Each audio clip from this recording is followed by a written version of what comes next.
share my screen.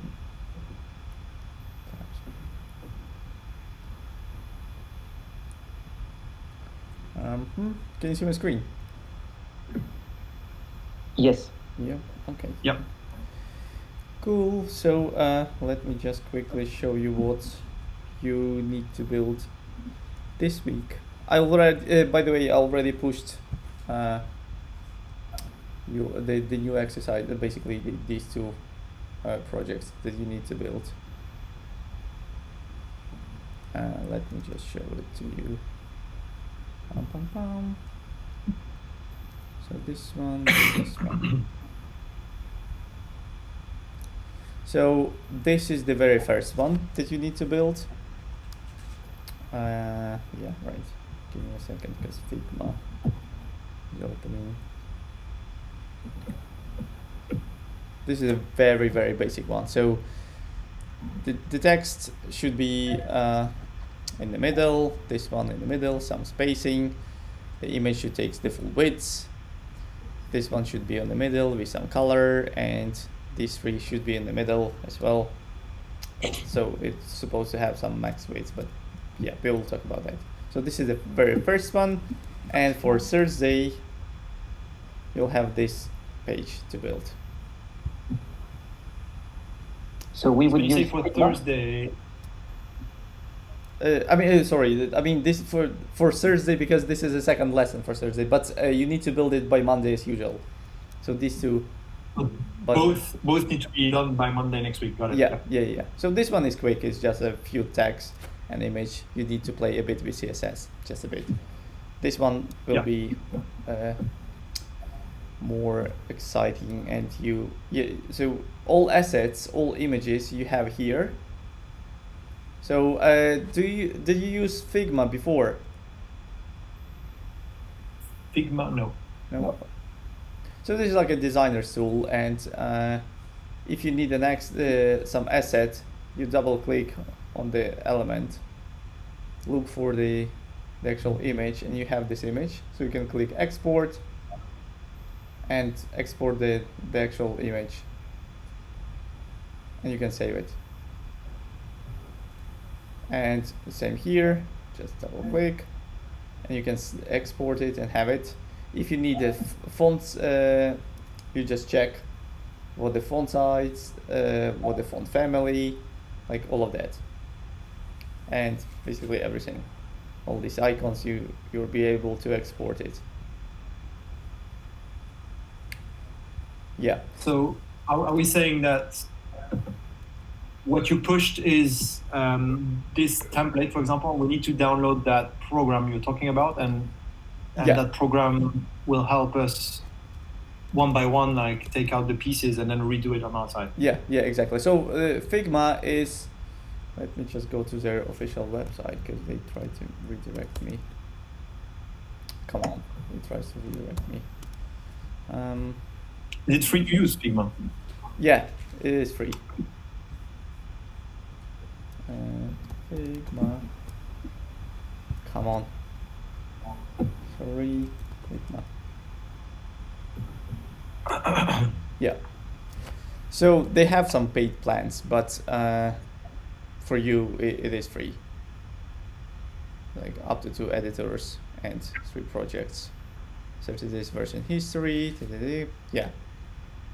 Just it is free basically for you. And this is like no code. It's more like design, or you write some text or put some picture. It's nothing to do with VS Code. No, nothing. It's just for designers. So you can actually go through. It's not like an image, huge image. You can actually go through each element and see. Okay, so this is has like color. For example, here you don't know which color is it, but when you click, you will see that this is the color. Right, and again, font size. Double click.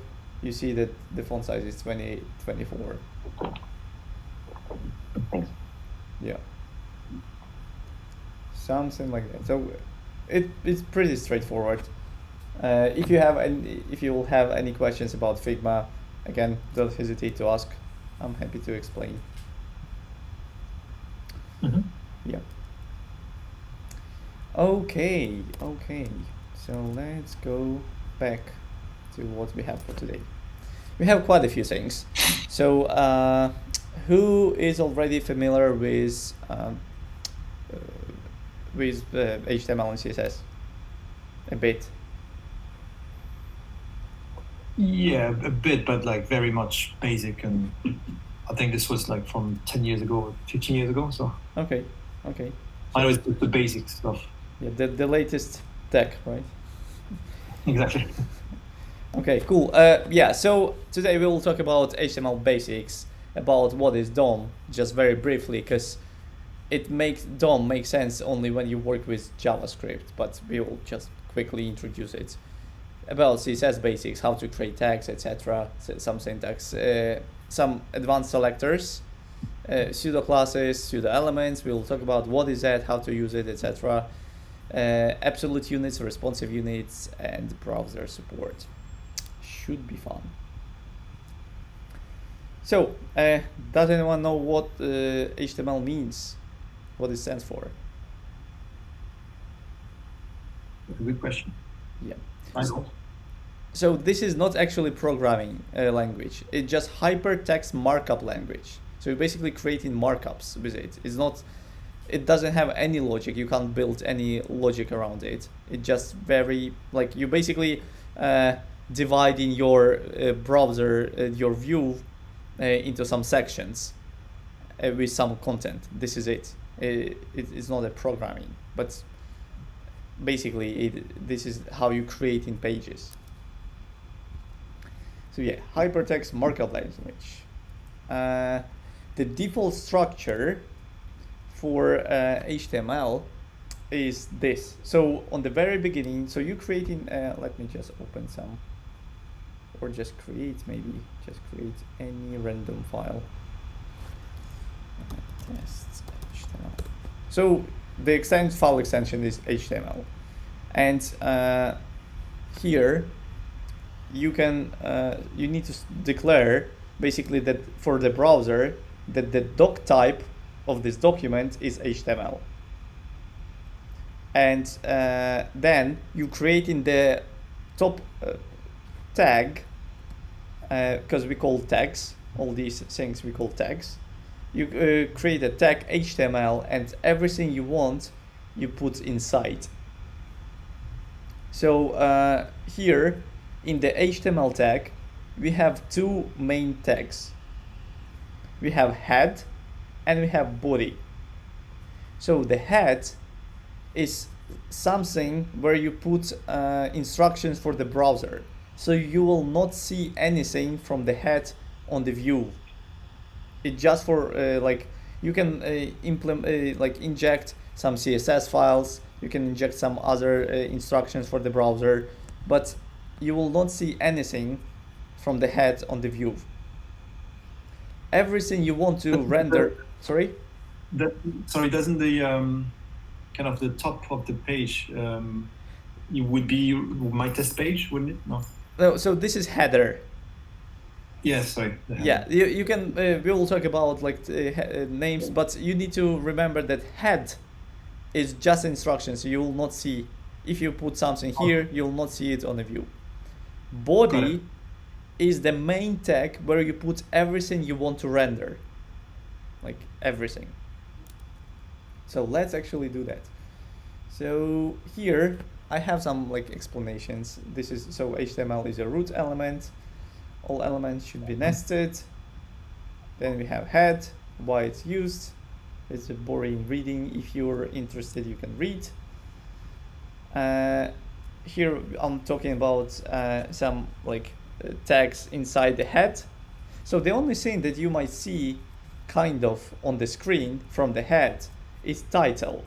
Title means title. This one that you have on a tab. This is the title. So it's not actually on the view, but it on the screen. And body is everything you want to put to render. So this is a very scary structure, and to be honest, I don't probably if I try to write it, I might create it, but the thing is that with VS Code and like all like code editors, if you put exclamation mark, hit tab, you have the structure, like a basic one. So you can start writing your HTML like H1, I don't know, header, like hello, right? So you don't need to actually think about this structure like doc type, HTML, head, body, because all you need to do is just exclamation mark, tab, you have it. You have the basic structure. So let's talk about tag structure. So all these wrappers around the content that you want to render, we call tags.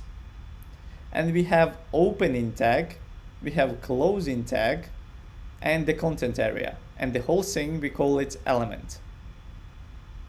So you might notice that opening tag is slightly different than closing tag. So we have the / is a closing tag. So you have P, this is paragraph. So you're creating a paragraph, then you put some content that you want to render, and then you want to close your tag, the tag that you opened. So here you opened it, here you want to close it with the /. And again, with autocomplete, when you start writing, you have like H1 close, and it automatically creating you the closing tag. This is because just autocomplete from the VS Code, but normally you need to type it. Yeah. So elements, they have attributes. They can have a lot of attributes, very different attributes, even custom attributes. So attribute is some kind of extra parameters for your tags, for your elements, HTML elements. And one of them, which is very popular, is a class. So this is like the way you can select a group of elements, one or group of elements for CSS, let's say, or for JavaScript. They are not very helpful for HTML. It just, if you want to interact with your element from CSS or from JavaScript, you need to add some selectors. And that is why you add in some classes, you might add ID, etc. But the syntax is just don't think about like what kind of attributes we have. You just need to remember that the syntax is the attribute name, in our case this is class, then you have equal, and you have the value of the attribute. And in our case this is note. So we're adding class note to the p tag. Yep. We also, so as an example, how would it interact with JavaScript here? So then you would have a variable called class. No. So you'll create any variable. You will create any variable. You'll whatever you want, but you can select this p tag by class name, which will be note. So you have, like in JavaScript, we have like document, which is the whole HTML document. Then you have dot select by class name, and you provide note, right? Because we have class note. All right. So you're selecting by class name. Yeah.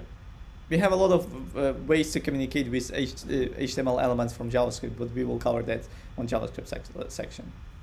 For now, all your interest with classes is for CSS. And we will talk about how to select elements by class name, by ID, etc. We also have, so we already talked that we have like opening tag, closing tag to create a tag. This is the valid one. But we also have self-closing tags. And we have, that means that you don't need to create image closing tag. You just put in / in the end of the, before the closing bracket. We call it self-closing tags.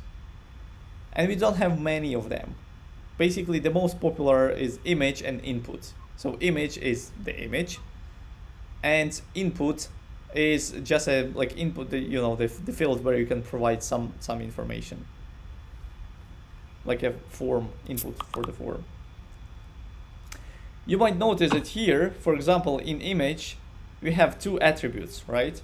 We have source attribute, where we define in where to find your image that you want to render.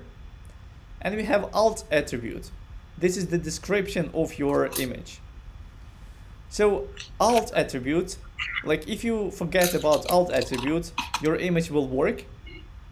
But we use alt attributes to describe the image in the case that image has failed to load, and you will see the text.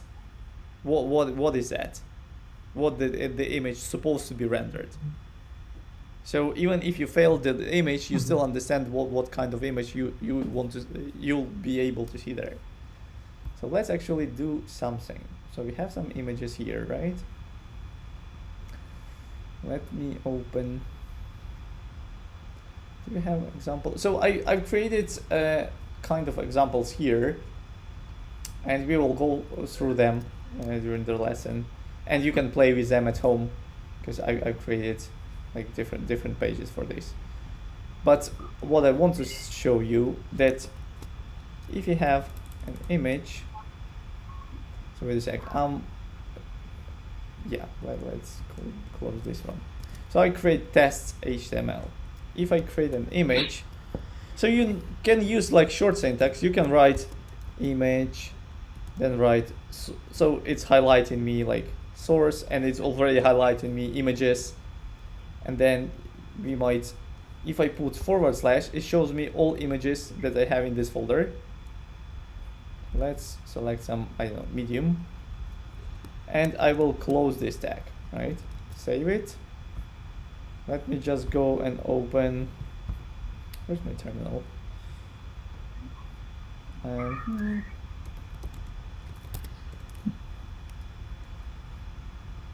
As you can see, we just loaded our image, right? And it just on the page. So imagine that I have some broken URL because I don't have image media. Refresh the page.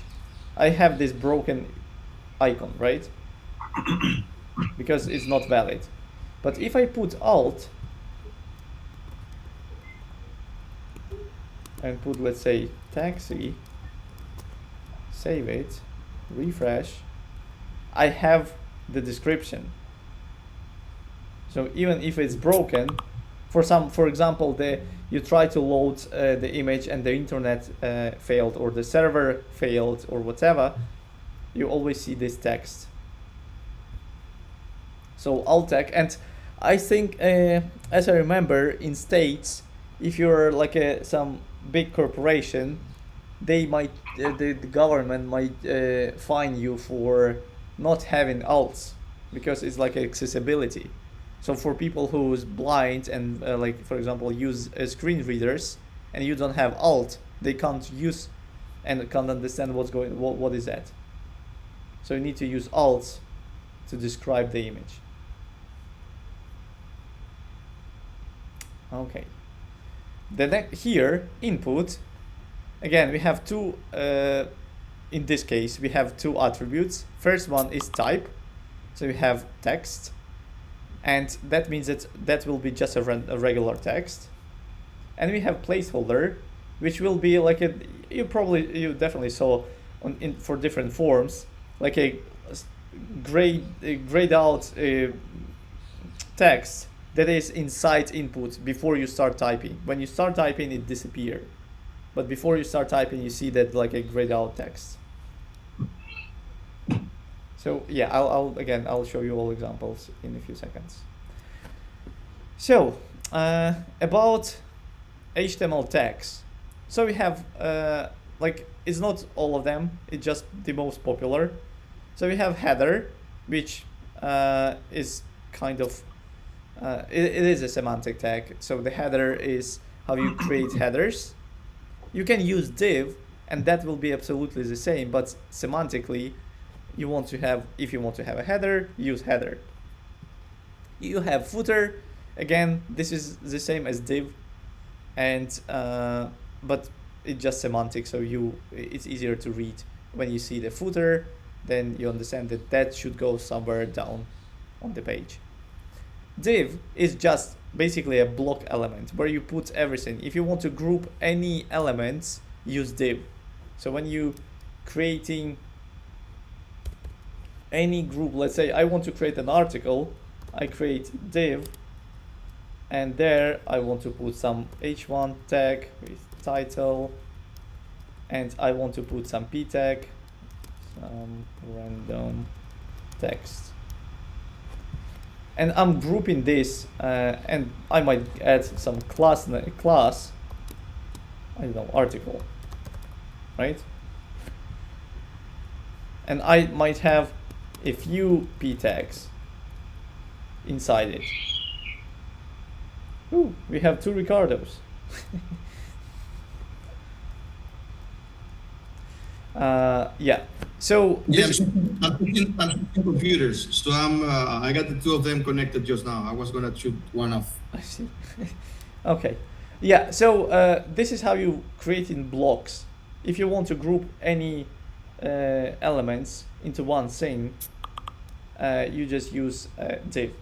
This is like the most popular tag in HTML.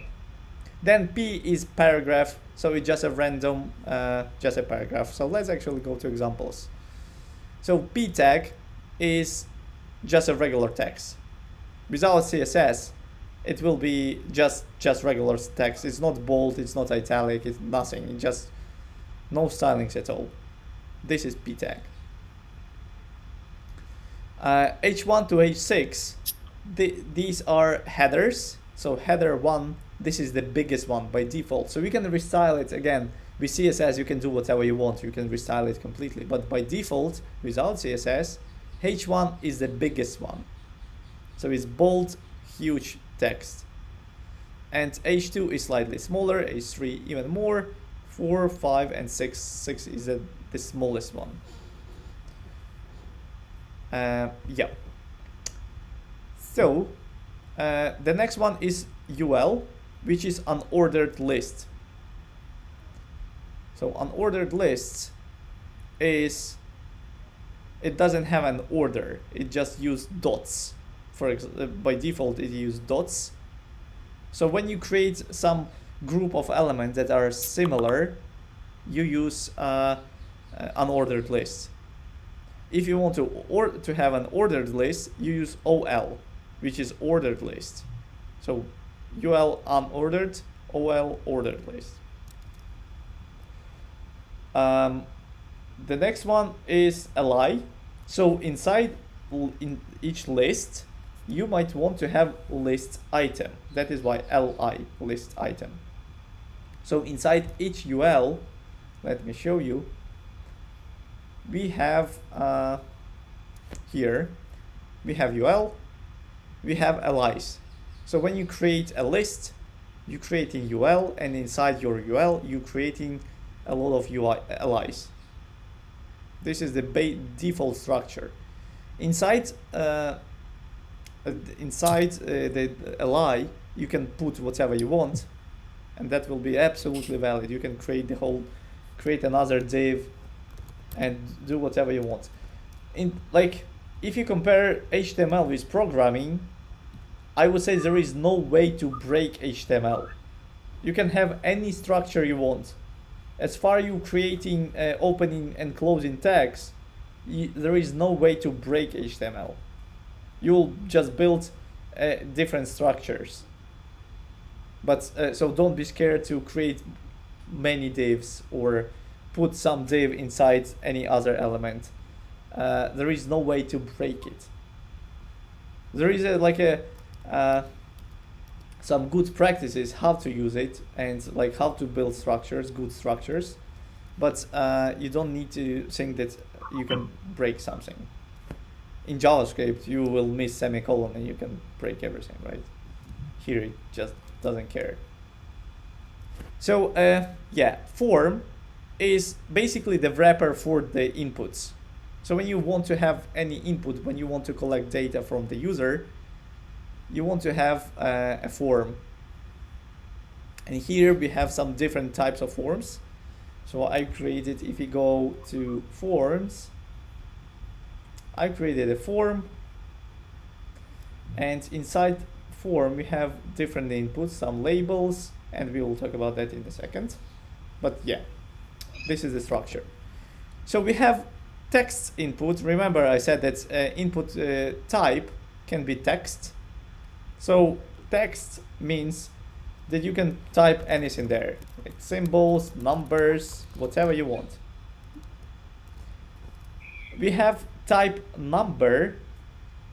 So here you can't type any characters, just numbers. And they natively, they have like arrows to increment or decrement. This is only because you set type number for your input.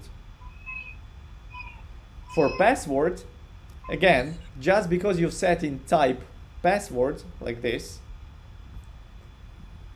when you type, you see dots without anything. So browser will handle that.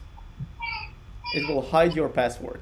And when you type here, email, this is another type, email, you need to provide, it will validate and look for your @ for example, something gm.com.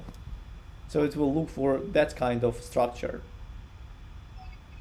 Just because you've set in type email. Questions on this one?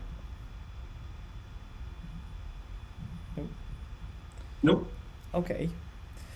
Yeah, so the next step is, so here we have buttons. Button is simple, right? You just create button tag. Let me show it to you here. Ooh, I haven't created. Okay. So button tag is just basically button, not butcher, button. Butcher. And like, I don't know, click, right? This is your button. You will have a button with text click. Nothing crazy. We also have select. So select, do we have select here? I forgot about select. So select is a drop down. This is actually annoying. Why I forgot about select? Give me a second. So full-time radio checkboxes. We will have access to that, right? Yeah. I'll share it with you, of course. So here, field set, and we have what kind of example? Are you left-handed or right-handed? Yes. No. Yeah. Okay, so label, we have div. Come on, div. There we have input. Let me just, yeah. So for select, you create in select, and inside you create options, option, and you create a few options. So we have two, right? Left-handed, right-handed. Left-handed. Right-handed. And here you can have like a default option. Select your what? Email address. Moment. What do we want to say? I don't know. Select the option. So we're creating like a default select the option. So let's refresh. We have the drop down, right? See that here we can select any option. But our default select the option is selectable. So what we can do is for this default, we can set disabled, as I remember. So if I refresh, Yeah, right. And we need to, again, if I refresh, it doesn't select the first one, right? Because it's disabled, but we can set default as I remember. So refresh. Ooh, no. Give me a sec. Select default.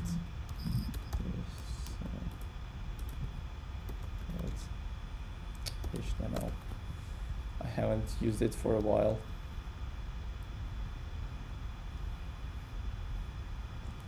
Select it through, oh, select it. So it's not default, it's selected.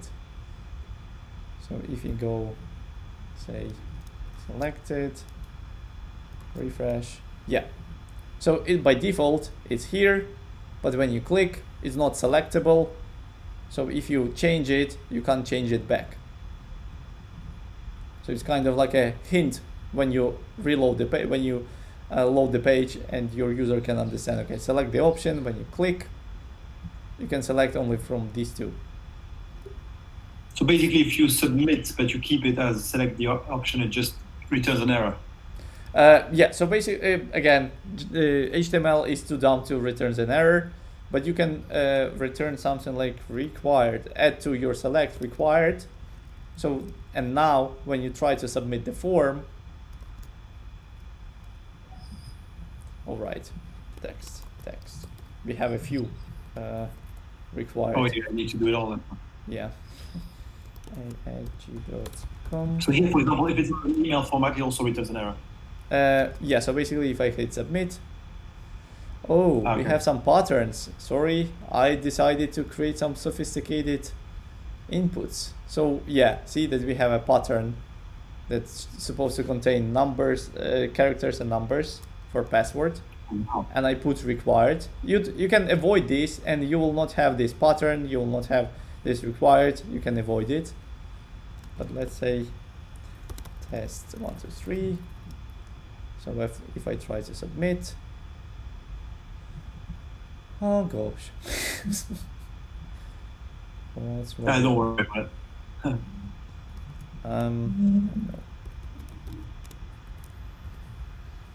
Submit, image format requested.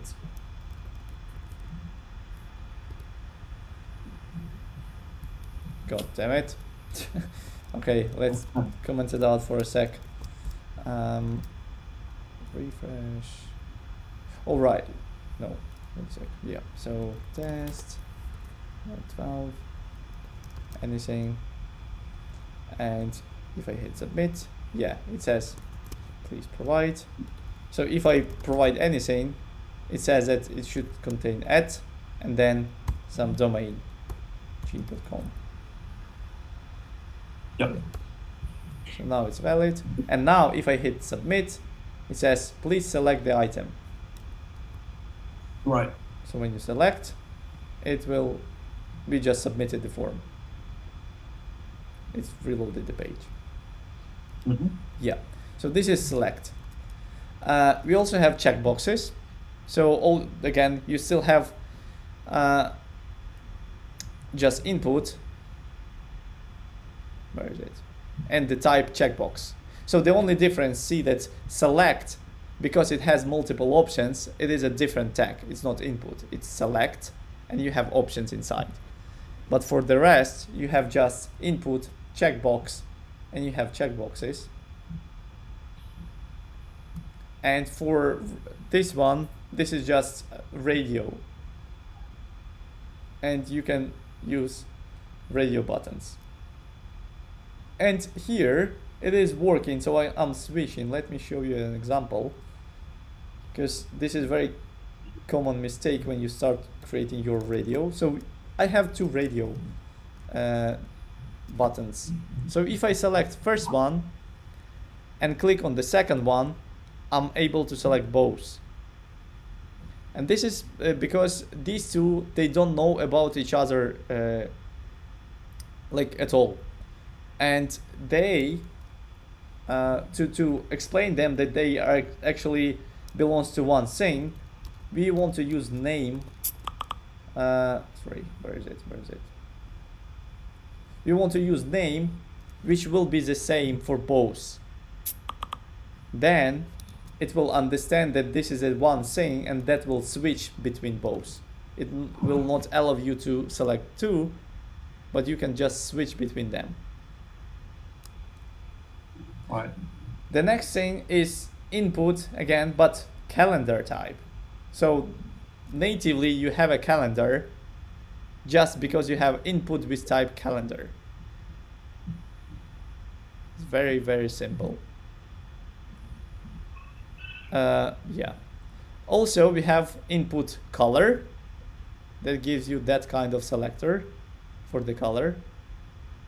I have And this selector coming from, so both from your calendar and your color is coming from your browser. So it's either Chrome or Explorer that gives it to you. Yes. Yeah. So for different browsers, you will see different styles for these things. Okay. And upload your file. You just click on the. So basically, this is input file, and you can select some file and basically do something with this file and submit. So this is the form. Yeah, I think that we've covered all inputs. So yeah, select here that I mentioned, and options, label. By the way, label, I forgot about label.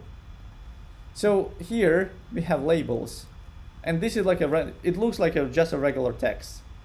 But if you connect labels with your inputs through the ID, so you create, for example, you create a label, and you have you write in for attribute, and you explain to which element this label is, and to link them, you need to create ID with the same text. So that means that you want to have, if you have 4 text input, you want to add text input here. And that means that now, if I click on this text, it will select my input. See, it's activated. So click again, click on the text, it's selecting my input. So this is how you can connect labels to the text. And it doesn't matter where my input is. If I put it, I don't know, in the end of the form, let's say here, refresh. So my input is here. If I click on my text, it focus and scroll the page to that point, just because of the label. Yeah. Okay. Okay. So the next step. So yeah, the next step is anchors. Anchors are links. So you can jump to other websites. You can navigate within your website with anchors. So when you click on the anchor, it will just go. You need to provide href, which is hypertext reference, and it will go to that website. So here we have an examples. So for anchor, we have href, which is the main one, and you providing like a reference. Let me just close this one and show you anchors. So here you creating an anchor, like here. You put in some text inside and putting href. So now it will go there when I click on this anchor. So if we go back to our examples, if I click on this one, it will go to our website. This is how you create links. So the tag calls anchor. Yeah, we also can add an attribute, because sometimes you want to do that. Target blank to open on a new window. you might notice that when I clicked on this one, it just navigates to the website within this tab. And sometimes it is annoying. So you want to go back, refresh the page, because I changed to target blank. So now if I click on this one, it will open a new tab. So if you want to close it, you just closing it and going back to your main one, right? Let me just close these things.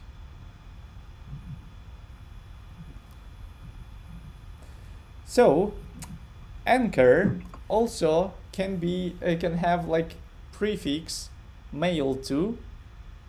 That means that if you have anchor like I have here, mail to, and the email after that.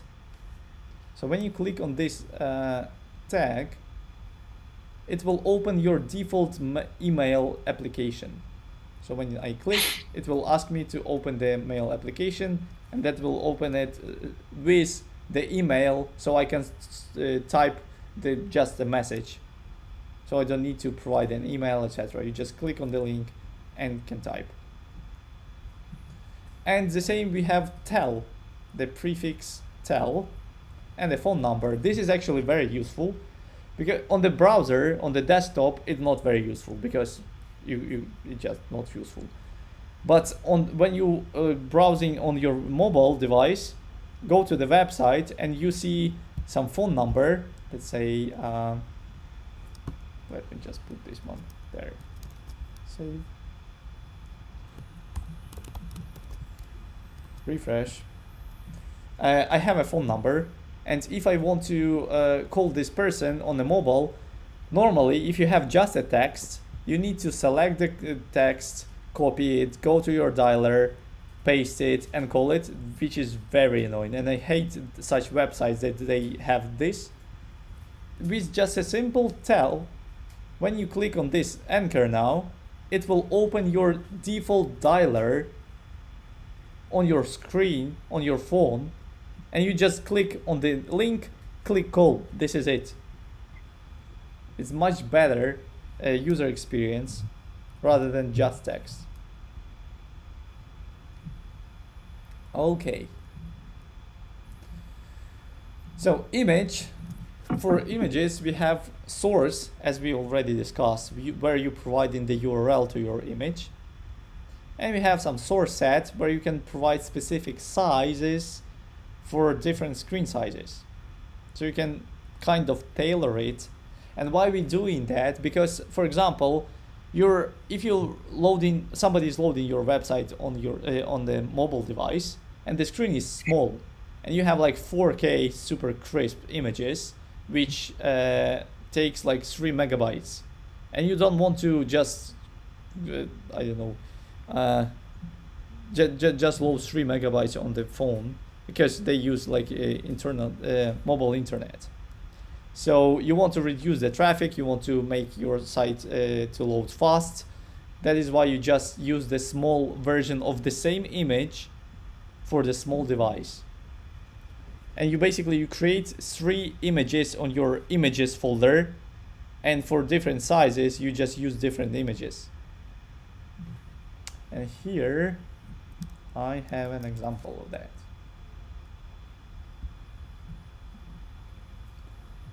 So if you go to very, very small, I've used different images just to show you that it's actually working. So it's loading different images, but you, like in the real world, you will use the same image but with different resolutions. So if I load in my website on a very small screen, I have this image. If I go up, it will upload, it will change the new image because the screen is bigger. And if I go to a certain point, I will load the third size of the image and have it as a on a full screen, because that might be the best quality image. So this is like an optimization of your website. Okay. So we already talked about all the inputs, which is great. Next thing is a box model. So HTML, 3 questions?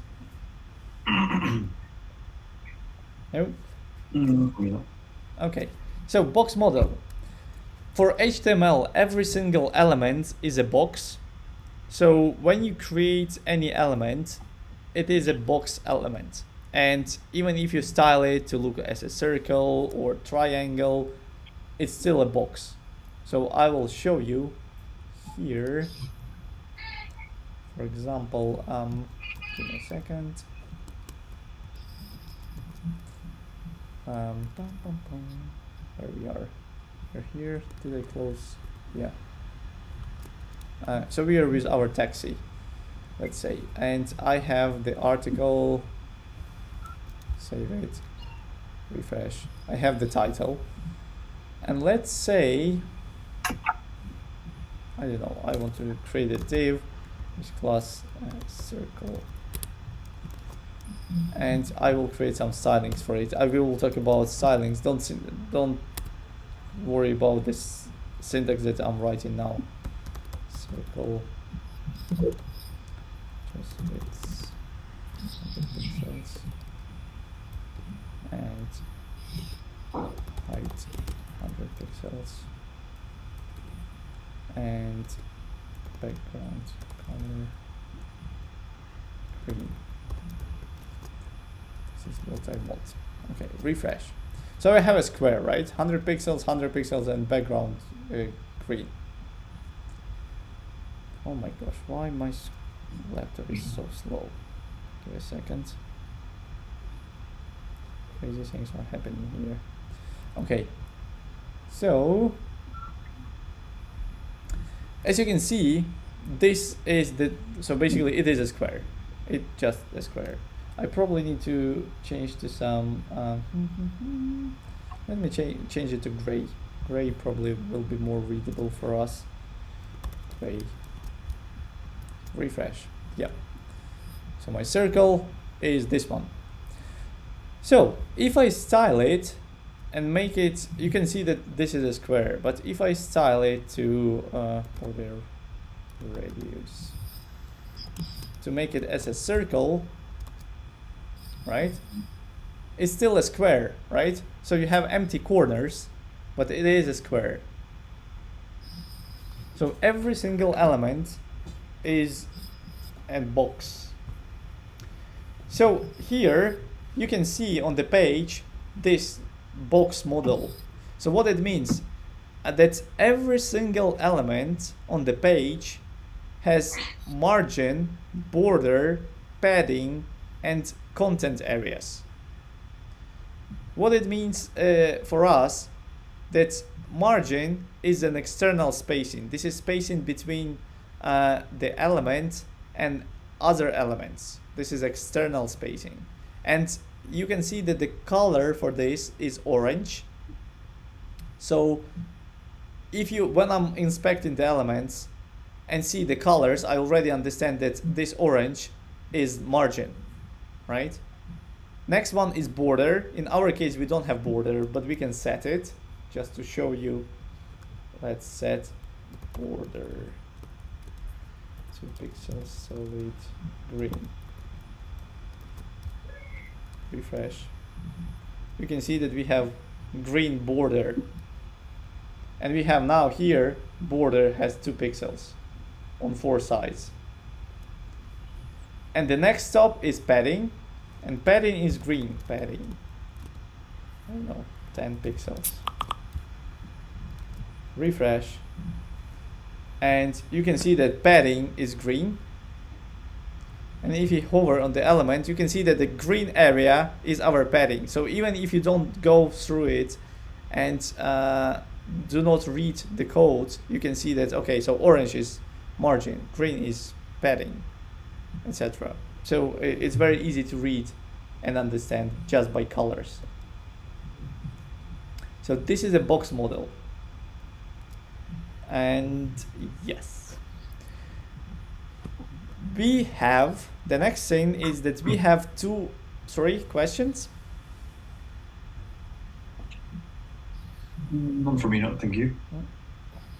Okay. Yeah, so we have two types of elements. We have block elements and we have inline elements. So the block element means that it takes the full width of the parent. Just want to repeat, full width of the parent, not of the screen, parent. So imagine that we have some dark blue box, and here if I have a p tag is a block element and it takes full width of the parent. Even if I have a few words here, it still takes the full width. But we have span tags, and these span elements, they are inline elements. And they take just a width of the content inside. Right? So if I start adding more words, more text, it will expand the width. But it will just take the area for the content. And the block element, even if you have an empty element, it will take the full width. Yep. Okay. So inline elements have some limitations. You can't set height for them, you can't set width for them, and you can't set margin top and margin bottom. So these are main limitations.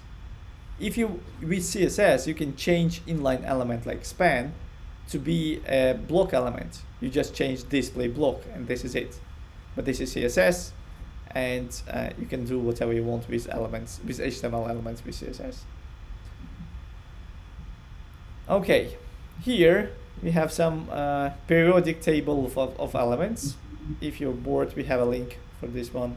You can play around to understand what kind of elements do we have. Yeah, I think this is it for elements. The next step is DOM. So DOM is Document Object Model.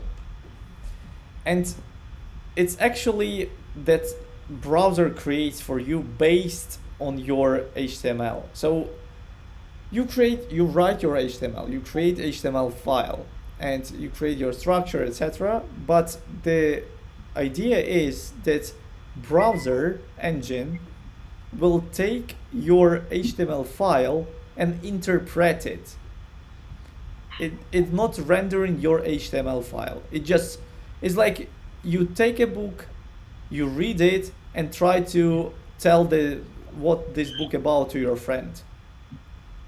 So this is how the browser engine works with your HTML. So it's not the direct thing. It just interprets your HTML. And with DOM, because of the DOM, you are able to interact with your elements from JavaScript. And you have a lot of properties. You can listen on elements. You can add some selectors. You can select elements. You can do many things because of the DOM model. So HTML by itself is just dummy tags. But browser engine will take them and convert them to objects with different properties that you can work from JavaScript. So this is important. And here's a very basic structure. So you have a document, you have a root element. This is like a huge object, and it might not make sense now because we didn't talk about objects, because that will be later for JavaScript. But here we have like a root element, and this element has head and has body, and the body has anchor element and h1, and h1 has attribute my header, and anchor element has text my link and attribute href with some link. So this is basically the tree, like an object of elements.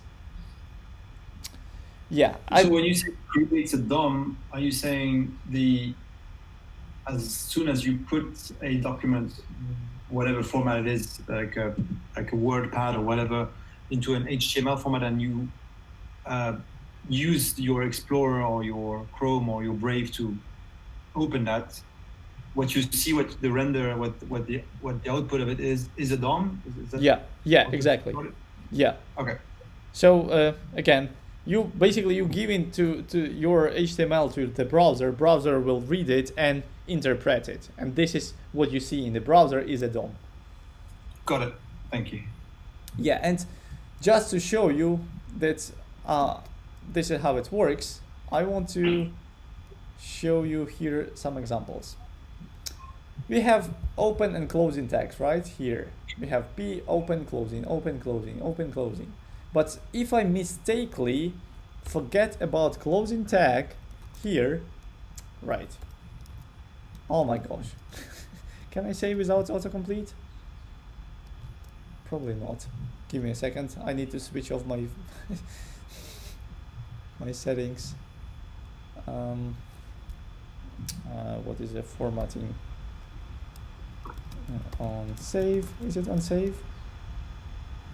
Format file on save. Yeah. So if I remove, and save my file, I forgot about my p tag, and re-render, and go back to this, you can see that the browser created it for me.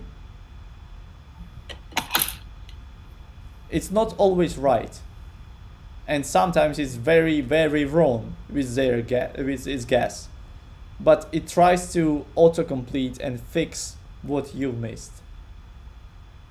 So please do not miss your tags. But this is what I'm trying to explain, that it's in a browser is not what you write, it's about interpretation of the browser engine. Okay. Let me just put it back, my own save. Great. So the next step is CSS. So CSS is cascading style sheets, and they are cascading style sheets only because you're applying your styles as a cascade. So if you create, you've styled your element, and then you style the same, let's say, background color, and then you styling the same element down below, and you change in background color, it will override it. That is why it's cascading. And this is how people normally explain the difference between HTML, JavaScript, and CSS. So HTML is just a structure, nothing like bones, bunch of bones. And JS is actual functionality, is how it works. And CSS is just makes you look nice. This is it. So we have 3 ways to add CSS to your file. You can add CSS inline. It has higher priority and very messy code, so you don't want to do that. You probably never want to do that. We have adding styles to the head, and this is what I've done here. So in my head I created style tag and start writing CSS. And we have like external CSS files. And like normally in 99% of your projects, you will use external CSS files. The very rare case, and probably the only one when you want to have your CSS in head, is when you have very few lines of CSS, of basic formatting, because you don't have like a lot of CSS. It's a very, very primitive and simple page. You want to have to make it this website to load even faster. And for you, it's like if you have a separate file, CSS file, your browser will load your HTML, read your head, find the link to the CSS, will query your server again with CSS, return your CSS, and apply. So it's wasting of the time. But if you have stylings in the head, it will load your HTML, read it straight away, and apply the CSS without extra query. So that might save the speed and increase the speed for your website. But again, if you have a very few lines of CSS, you might want to have it in the head. Normally, like in 99% of cases, you use external files. So, inline stylings. Inline styling syntax is like I have a tag and I'm adding attribute style and start writing CSS. Right? So let me show you. So we want to get rid of this. And let's say I have a p tag and I want to, yeah, we actually have some examples here. Yeah, we actually have examples already. So CSS. We have inline stylings here. So this is my H1 and I created style, and here I'm writing background color and the color, right? So background color should be green, color should be white. And this is what I have here, right? This is for that element. We also have head stylings, and this is what we, so p tag, p text 1. I want to comment this part. So we will change for the second one, we will change background color to aqua, and if I refresh, you can see it has aqua. And maybe we want to set the color to, let's say, I don't know, black. Save, refresh, and I have it, right? So this is head stylings in head. So you create style and writing all your selectors there. And we have external files, and you can connect external file by link in your head. So you write in link, again, this is more autocomplete. So when you try write link, hit tab, and you just provide in the URL to it. In our case, we have styles folder, so styles / and for example, index or whatever you want. In my case, I'm already using it. I have index, I have normalize, I have index, and I have CSS page. So if you go to index, for example, we have quite a few CSS here, right? Lines. And we basically, this is how we're styling, normally our pages. Yeah. So this is inline stylings. In head, as I said, create a style and write your CSS. And I want to talk about basic structure. So, sorry, if you want to create like a selector, if you want to select your element, we have selector, right? So you can select by element tag, by tag name, which, for example, P, paragraph. So you can select by it. This is selector. We have a property and we have a value. So this is the default structure in CSS. So selector, curly's, property, value. And with this selector, I'm selecting all P elements on my website. Not on the website, on my page, specific page. Yes. We also have some specificity, which is crazy thing. But if you use a tag name, it has the lowest specificity. So if I'm selecting the same element with tag name, let's say I have a p tag. Let me show you. I have a p tag. Let me create something new. Yeah, here. So stylings and p tag, color, I don't know, green. So if I refresh this one, refresh, all three are green, right? If I add a class, for example, class text, and I will create some. So yeah, wait a second. Before we start with classes, I want to show you the example of cascading. So we have a p tag color green, right? If I put again p tag and put color I don't know, blue, save it, I have a blue color because cascading. So because I'm basically overwriting, I've set some color and then I'm overwriting this property with the same selector. And if you were putting that property outside that style, like if you were putting it in body, would it not work? No, it doesn't work. Okay, it has to be in style. Okay. Yeah, in style. I mean, normally again, you write it in separate CSS file, but yeah, style. If you want the referencing has to come into style and not somewhere else. What do you mean? Sorry. Because you say, oh, you write this in a separate file, but you need to link it then to like link. But then the link will be also in style. That's what I. Not in style. It will be link. It will be in head. Ah, okay. Right. Okay. So all right. you don't have this. You have just link. Okay. All right. Like this. Got it. Okay. Yeah. So we have, for example, we have the green, right?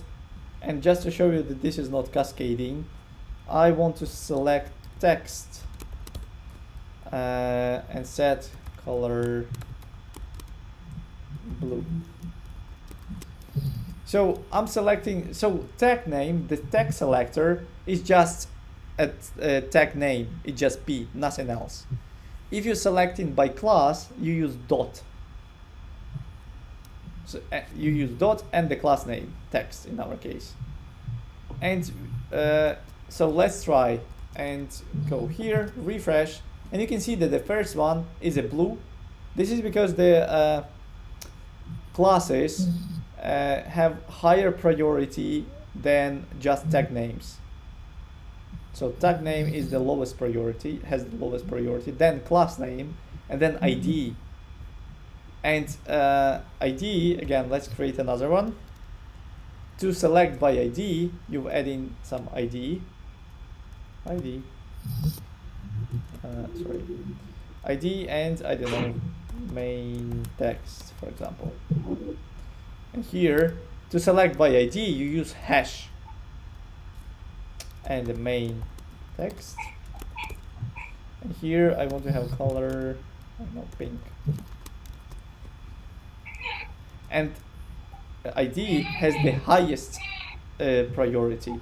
So if I refresh my page, you can see now it's avoid selection by P, by tag name, by class name, and it applying stylus from the ID.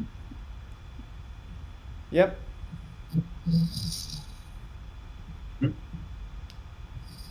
Okay.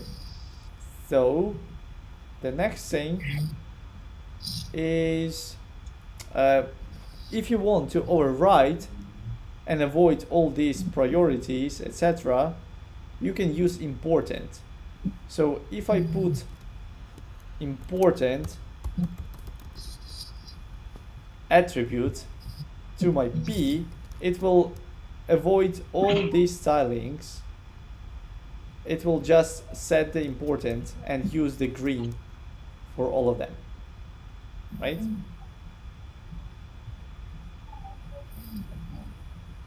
Mm-hmm. Yeah. But in real life, you don't want to use important. You also don't want to use IDs for CSS. All you want to use is class names and tag names. This is all you want to have. Because if you start using IDs, there is no way to redefine your stylings because you already use ID, which is very high with specificity. And if you start, if you have ID, the only way to overwrite it is by important, and there is no way to overwrite important.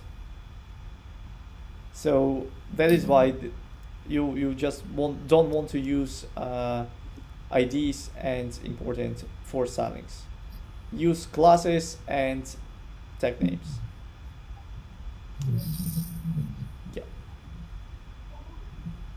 So here's the very popular thing, and you should feel ashamed when you use important, because it's a very, very bad practice. So you can combine selectors. What it means that, let's say I have an H3 here like this. So let me remove my AT, I don't use it. I can select my P tag and my H3 like this. I don't need to write in separate. I don't need to write it like that. So I can do, but I'm repeating myself, right? I can combine them into one thing and have it like you dividing them with comma. So if I refresh my page, you can see that my H3 also selected. So you just combine in selector.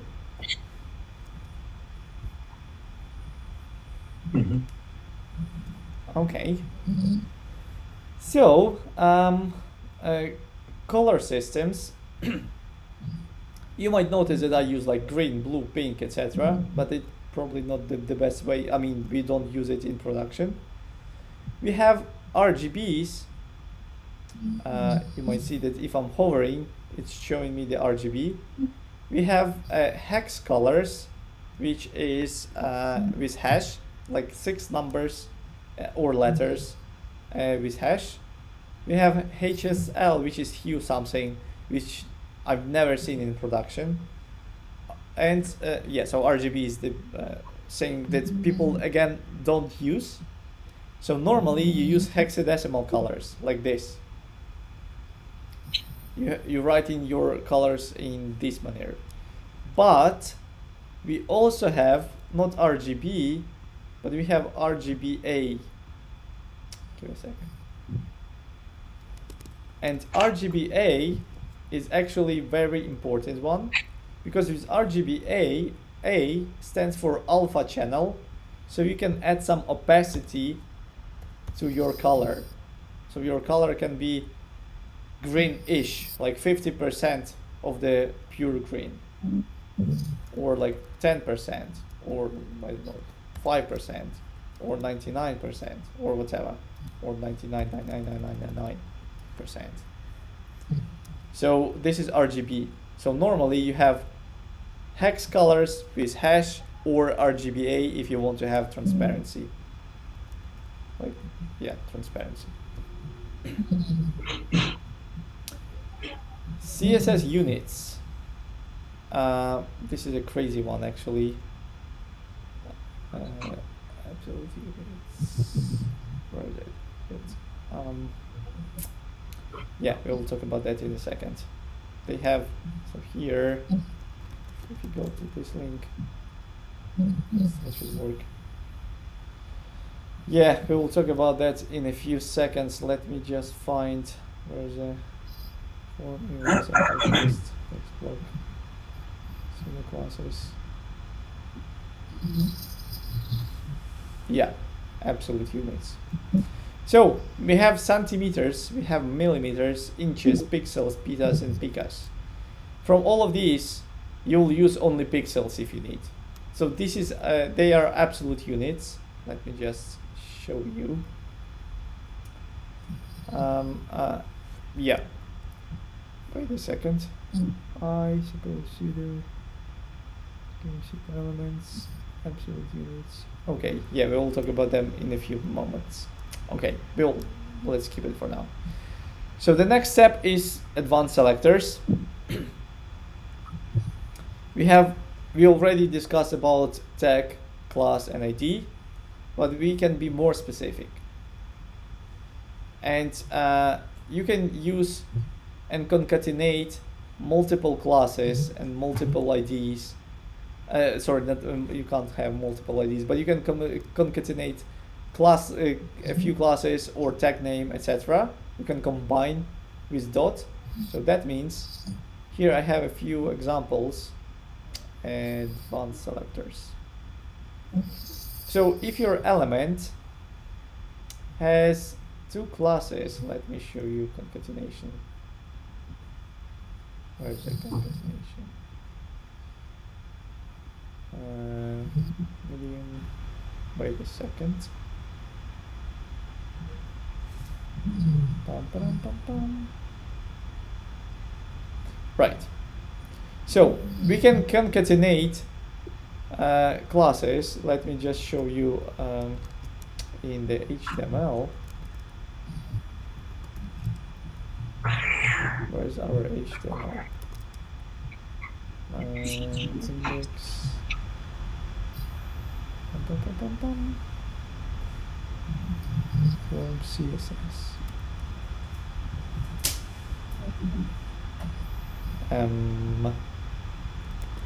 Where is it?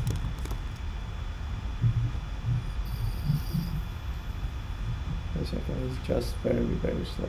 Advanced selectors, right?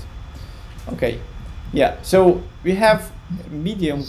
We have element title. We have element medium, and we have element title medium, right? So if you go here for our advanced selectors, so this is just title, this is medium, so it's about size, and this is the element that has two classes, title and medium. And we can be very specific by selecting the element with two classes. So if this element has two classes, title and medium, we want to set font size 30 pixels. And you can see it just increased the size. So to concatenate classes, there is no space.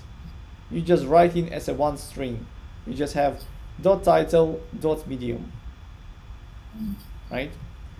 Or maybe you can be more specific and have something like P with class, that should be a paragraph with class title, with class medium. This is your selector. And can be concatenated in any, so if you can say title.medium.p or medium.title.p, doesn't... No, so P should be on the very beginning. Okay, so there's still an order that needs to be done. Yeah, for classes it doesn't matter. You write a list of classes, right? Okay. Because it doesn't matter which order you have here. Is it medium.title or title.medium? It doesn't matter. But the tag name should go first. Yeah. And if you have h1, then it's h1.p, or is it p.h1? It can't be h1p, right? Because this is a tag name, so it can be h1 or p. Because this is a tag name, right? And you have an element here, for example, p tag or h1. So you can't have both. Right? Okay, yeah. Yeah. So Yeah, this I is... think I still need to figure out myself between the two, the difference between the two, but got it. Yeah. So this is how you concatenate classes. You can use nesting. So you can kind of build a path to your element. So you're saying that find me an element which has nested wrapper class, and then inside it, so you have space, look for the element with nested text. So this space means that this element, the next element, the following element, is inside the previous one. So nested wrapper, if you go to HTML, you just open in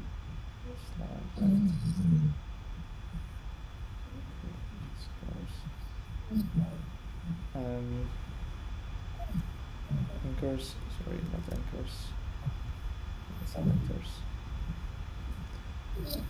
So we are looking here, we have nested wrapper, and inside we have nested text, right? So it will not select this one, nested text, because it's looking inside nested wrapper, this one. So you will select this p tag. This is nesting. Okay. So select a few elements, we already discussed that. You're just using comma, space, and you select in a few. these three is, I'm not sure, do you need to know them now? Because you will use it you will not use it often, let's say, because it's very specific. This one is, if you don't have enough classes, if you can't select by text, by nesting, by anything else, you can select by this, which is selecting all direct all p's that have direct parent div in our case, right? So basically direct children, you select in direct children. But again, you can use just class name and select all direct children. You don't need to build this logic. You can select by class. That is why it's not something that commonly used, and people not use that very often. Same with this one. You select in the very next element after the div. Again, you can use classes for that. It's very, very, very specific case that you need to cover. But you need to know that you, in general, you can select the very next element with plus. Tilde means that you select in preceding elements, and here we have all these I left comments, and I'm explaining what does it mean and how it's selecting. So for example, this element tilde p, right? So I'll scroll here. So sorry, what do you mean by selecting? So you want to target, you want to style them, right? So that is why I'm saying that you selecting, okay, because you want to find this element. We can call it, so this we use selecting, but technically you targeting it, right? Yeah, correct. Yeah. So you use tilde, and that means that you will select all p elements that following this one, but on the same level. So it will not select this one, it will just select these three. Mm-hmm. But again, this is very, very specific. Normally you have your classes, and this is more than enough. I don't know, I use it like 3-4 times a year when I'm working as a full-time developer. It's not something that you will use quite often. Yeah, and we have even more. We can select elements, target elements, by attributes. And in my case, we're targeting by attribute, by placeholder. So we're looking for elements with placeholder attribute which equals to first name. And you can select, so that looks for the direct match. Tilde means that it will look for the element where the placeholder contains name. This one look for the placeholder which starts with name. And again, this is so specific, but I mean, I'm giving it to you just so you can read and understand that this is what you're able to do. And every time, and this is what I'm doing, like every time, and any other developers, you need such specific selector. You just Googling for that, because you never remember the syntax, because you never, like, it's not something that you use quite often. You're doing that once a year, and you just need to know that, okay, so it exists, let me Google for that. I don't remember what is the syntax. And nobody remember that. No one. We have some hat, we have some dollar, we have some asterisk, etc. So all these very, very specific. This one might be useful because you're targeting all elements, whereas the href ends with PDF. So that might be like for stylings, from stylings perspective, when you have like anchors on the page and you have some files that you are able to download, you might want to render, style it with some icons. Like, because it's PDF, you will target them by this ending placeholder, by ending attribute. And add icons to each anchor that href ends with PDF. So you can be very, very specific. But again, I probably haven't used it for like 3 years or something. I don't remember. I don't even remember when it was. Okay. Questions? Not for me, thank you. Okay. Okay. So we have pseudo classes. And pseudo classes, they are represent state of the element. And what I mean by state is that when the element is active, when you press and hold, when it's checked, when it's disabled, when you want to select the first child, for example, you have a UL with a few list items, and you want to select the very first one or the very last one on a very specific one, you can use nth child, last child, first child. So here we have some examples. So here, let me just scroll a bit down to show you. We have all these examples, you can play with them.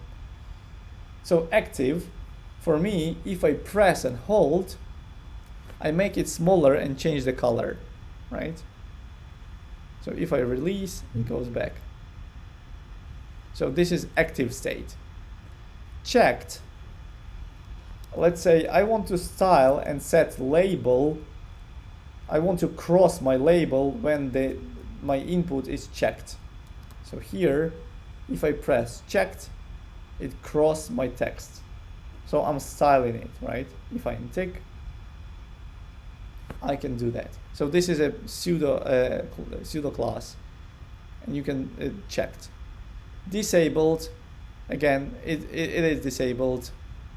So I can't click it on this checkbox, but let me just grayed out if it's disabled. You can see now it's grayed out because it's disabled.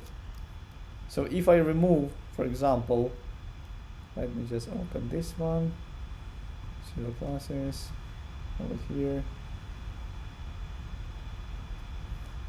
If I, where's my focus? Disabled, right? So if I remove my attribute from my input, disabled, refresh my page, is just a regular text. But if I add my disabled, it's grayed out. So you can style the text, labels, etc. So first child will select the very first element.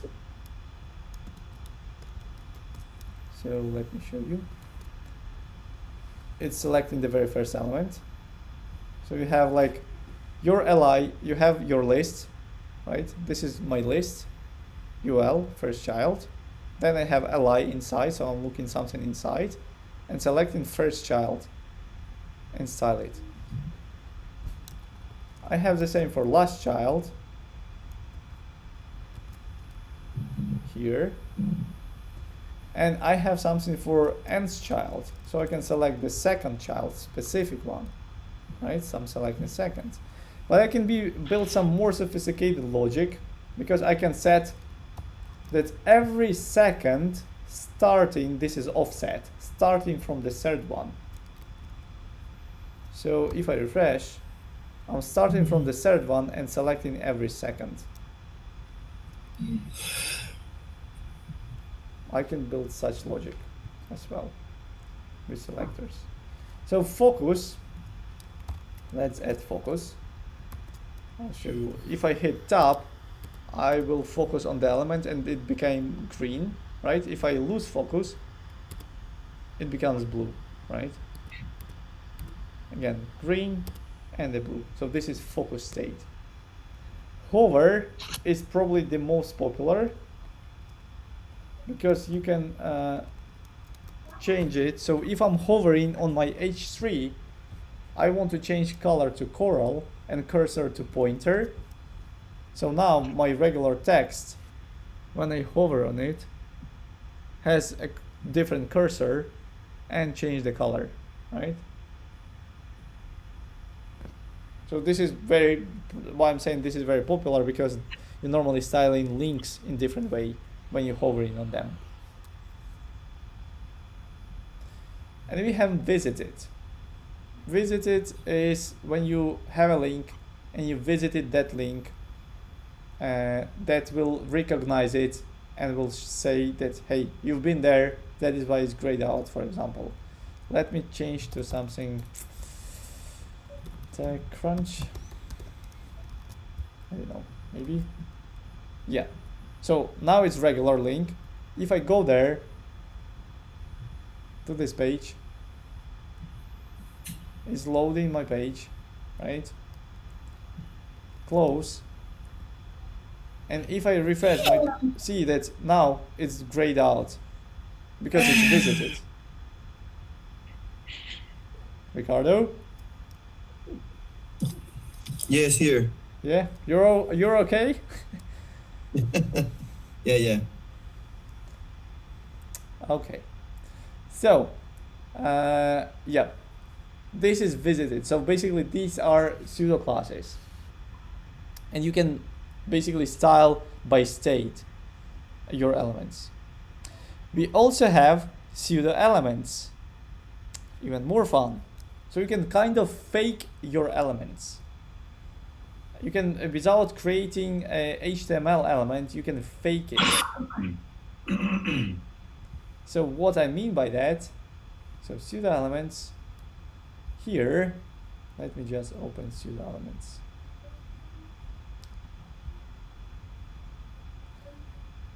Pseudo elements, we have pseudo elements before, right? So I can create before and I can create after. So I have an element, regular one. I can fake before element and put something. So in my case, to do that, you need to define content.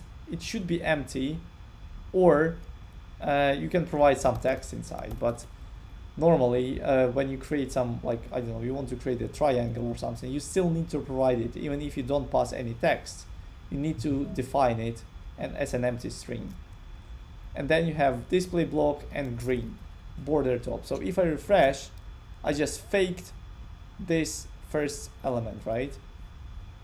It's not in the DOM. If I set to, I don't know, 40, refresh, I'm faking the element with CSS.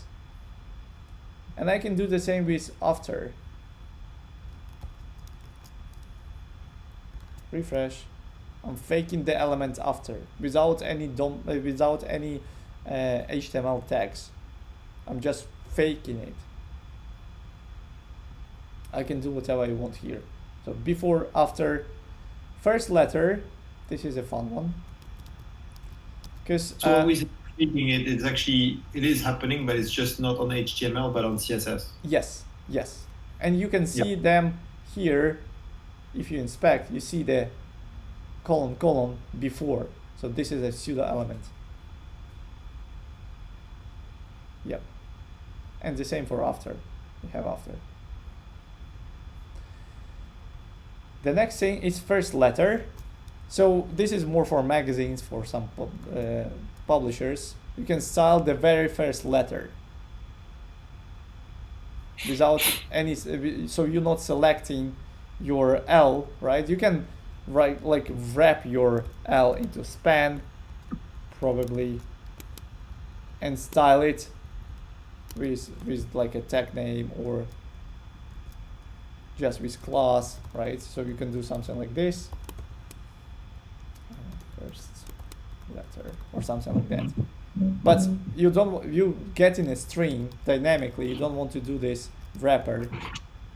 You just have your first letter and you have it here. We also have first line. So first line means that it will style your very first line, and it is dynamic. So if my content goes, my window, it shrinks, it's still selecting just the first line. If I increase, selecting just the first line. We have a placeholder. So placeholder, basically you can style this text inside. This is a placeholder, right? So if I start typing disappear, and if there is no content, If I refresh, now it's green, right? So you can style it as well. You can change the font size, you can change the font family, etc. Whatever you want. You can do that. And this is it for our pseudo elements. The next step is very, very good game, and I suggest you to play it and like complete it, is to practice your selectors. Here's a game to write the tag names. So you basically need to select your jumping elements. In our case, you see that we have two jumping plates and we have a plate, so basically the tag name. So I'm looking for plate, hit enter. Great. Now we have jumping bentos. Again, bento. Done. Now we have the fancy plate. So we can't select by plate, but we can select by ID. So hash fancy. And more, so it becomes more and more complicated, 32 levels. But I'm strongly recommend you to play it and complete it. You, what was the hash like? How I wouldn't actually know that you need to put hash and say. Yeah, this is what I mentioned, because this is ID. So if you select in by classes, right? So okay, let me go back. So it tells you on the right side what to do. Actually, okay.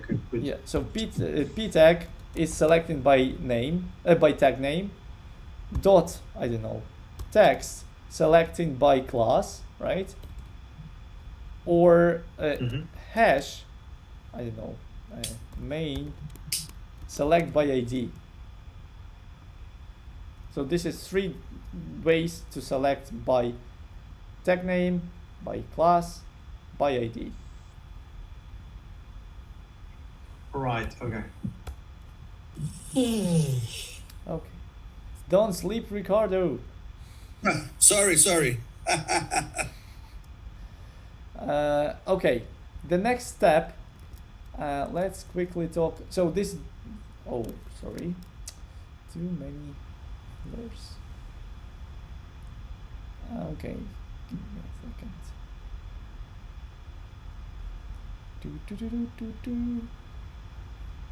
Sorry, it's quite a lot to talk today, so I think I hope. Yeah. So you said you're gonna send the material, right? So we can. Yeah. All this stuff will be. I'll publish it. You have an access to that. So yeah, absolute units. Again, I've covered it very, very, very briefly. But so we have centimeters, millimeters, inches, pixels, petas, and picas. So you will definitely, from absolute units, you will use only pixels. You don't need anything else. And I've never seen it in production, the others. You might it's like again, this is very publisher specific. When you styling for printers, when you want to print your website, you might use some millimeters or centimeters. But like again, pixels, this is your absolute unit for almost everything you need with absolute units. Because normally you use responsive units. And for responsive units, we have EMs, X, CH, REM, VW, VH, Vmin, Vmax, and percentage. So percentage is the most commonly used responsive unit. So normally you just, when you're creating any elements, you just doing, you just writing basically with percentage. So you create like a responsive design, you use your percentages. So responsive units.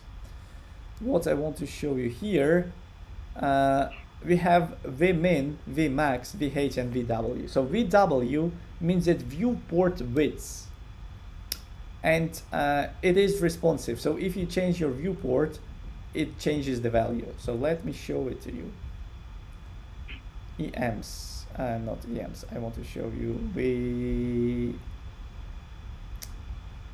V-widths. So V-widths and VH is viewport height. So if I set viewport height, so height of the element should be 50 basically percent of viewport height, and width should be 50% of viewport width. Now if I go here, refresh it, I have my square. It's not square because it's not square. My viewport is different. But if I start resizing, see, it takes 50% always. And if I start resizing in both directions, you see that it becomes responsive. So if I'm increasing, it grows. If I expand it, it grows in the width. So it's just 50, always 50%. So you can set 100 and you'll, oh, sorry. You'll set 100 and you'll always have 100% of your viewport. Width in our case, and 100% of viewport height, right? So basically, if I refresh the page, you can see that it takes the full width and the full height, like this. Yeah. So these are useful for you sometimes when you create, you know, sometimes when you land on the page, like even for our website.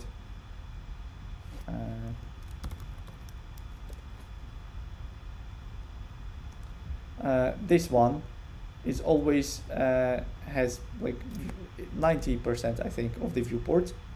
So if you go here, let me just make it, oh my gosh.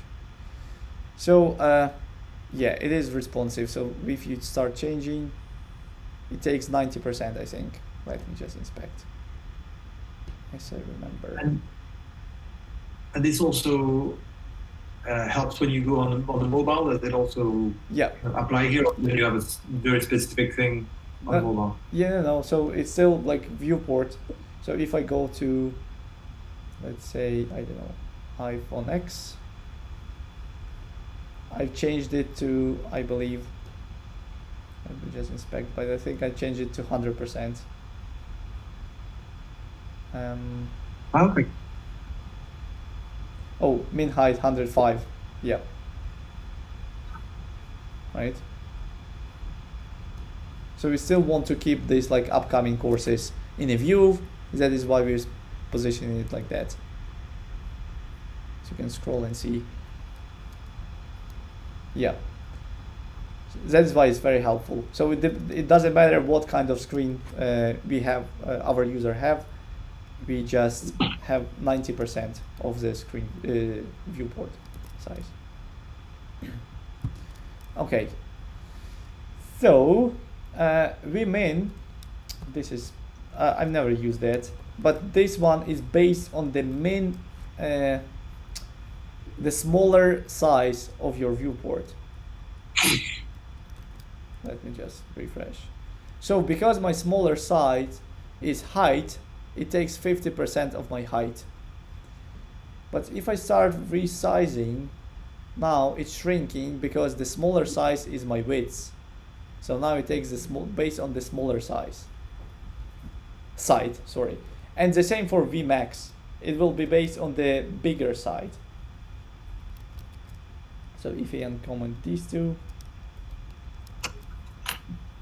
refresh, it will be, it's based on, so the height is bigger, that is why it's based on the height.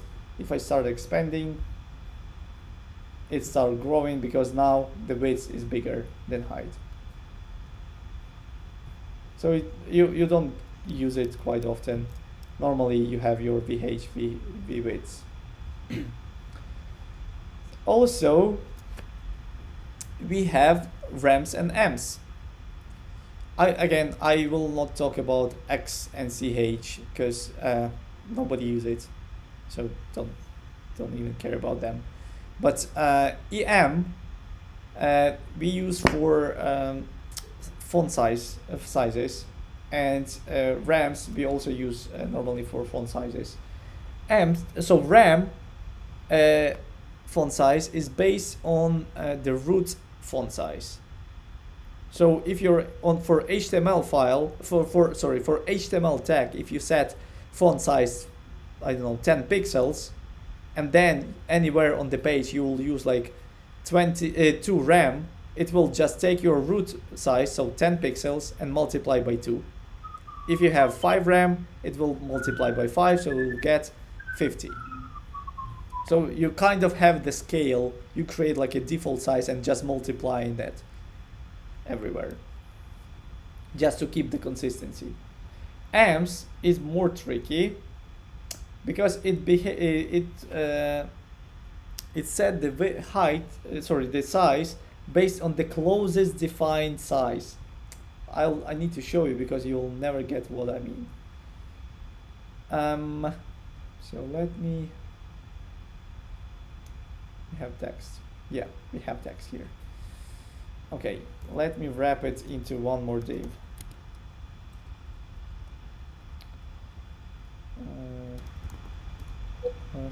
Some div. I don't know, something like that. So I'm setting for my article, I'm setting font size, I don't know, 20 pixels. So everything inside should has 20 pixels, 20, 20, 20. The title is bigger because it's title. So let's maybe remove title for a sec. So 20 pixels.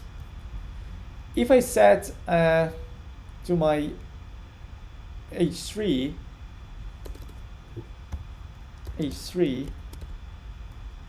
font size,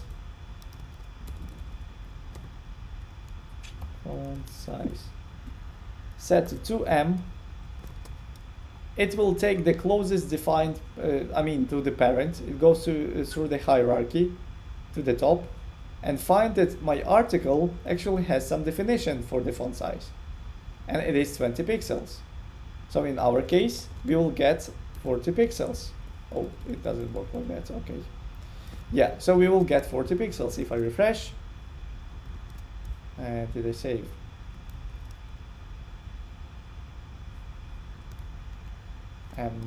What's going on? Looks like we're not selecting. Why?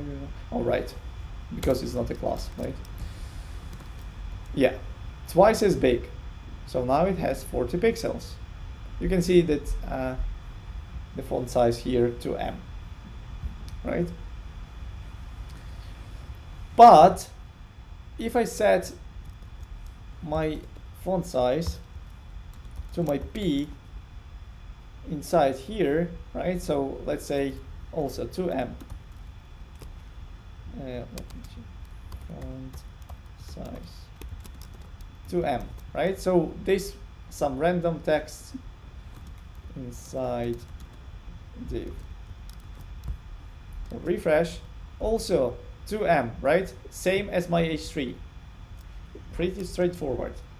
But if I declare it some font size for my sum div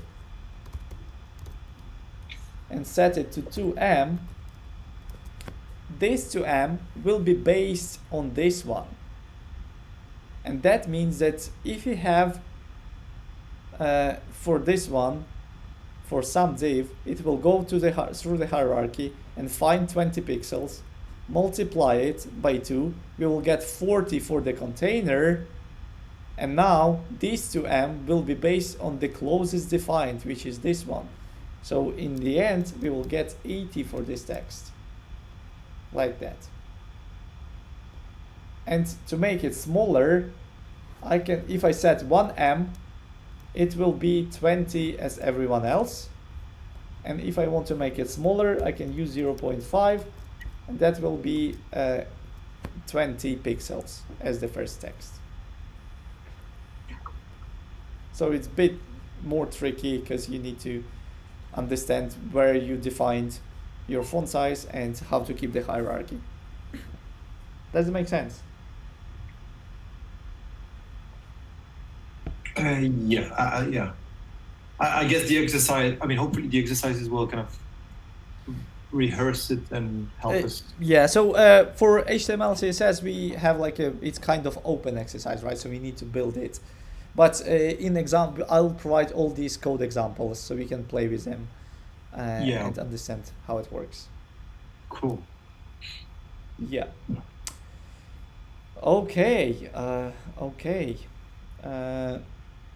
So last bit that I want to mention, this is a quick one, is browser support.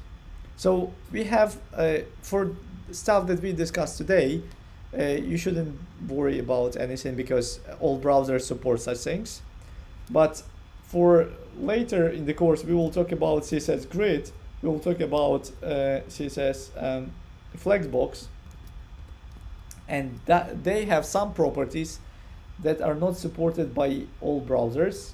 And for example, if you go to display grid, for example, you can see that, oh, wait a second, did they change the design? Right? Okay. You can see that, for example, Internet Explorer from version 6 to 9 doesn't support it at all. 10 and 11 support kind of, you need to use some prefixes, etc. And other browsers support it, right? So you need to, every time, if you're saying that when you're writing your or creating the website, and it is working in Chrome, it is working in Firefox, but somebody's saying, hey, I have some weird bug in the browser, it doesn't work, and this browser, like Internet Explorer normally, you need to remember, okay, that I have some CSS stylings that might not be supported by Internet Explorer. So it doesn't show you Brave, or Brave is Brave similar as Chrome? Yeah, Brave is Chrome, basically. It's 100% Okay. Chrome. I'm like 99 because they added some blockers, but yeah. So yeah, this is how it works. So you need just, this is like very specific cases again. And normally, so Internet Explorer is dead now, but some companies still support, and depends on your clients, right? You need to understand you have like Google Analytics, and you track what clients you have and what browser do they use, and based on that you can make a decision: is it important to support Internet Explorer or not? If you don't really care about this specific niche, because for example, my company, we just for Internet Explorer, we show like a template, like a very simple landing page with one section that we do not support Internet Explorer. Please change the browser. This is what we do for Internet Explorer, and the whole application is working for Chrome, Safari, Firefox, etc. So again, because we know that this is like an internal tool, this is React application, and we care just about the specific browsers, we don't care about Internet Explorer, that means that we can allow such things on our platform. So you need to understand your clients and what do they use. And sometimes you might have like some clients from Internet Explorer that which is like a 0.0003% of your traffic, so you might don't really care about that. But sometimes maybe this 0.3% generates 90% of your revenue, so might need to care about that. So yeah, pay attention to these things. And I have some article which I found quite useful to read about CSS, and they have quite a few sections you can go through and read about. Where's the next section? Blog, homepage, download, books, print. Yeah, probably this one, just this one. Yeah, introduction to CSS. Just kind of read about it and understand what's going on. I think this is it for today. And yeah, I'll publish. So I already published. Let me check that. But I think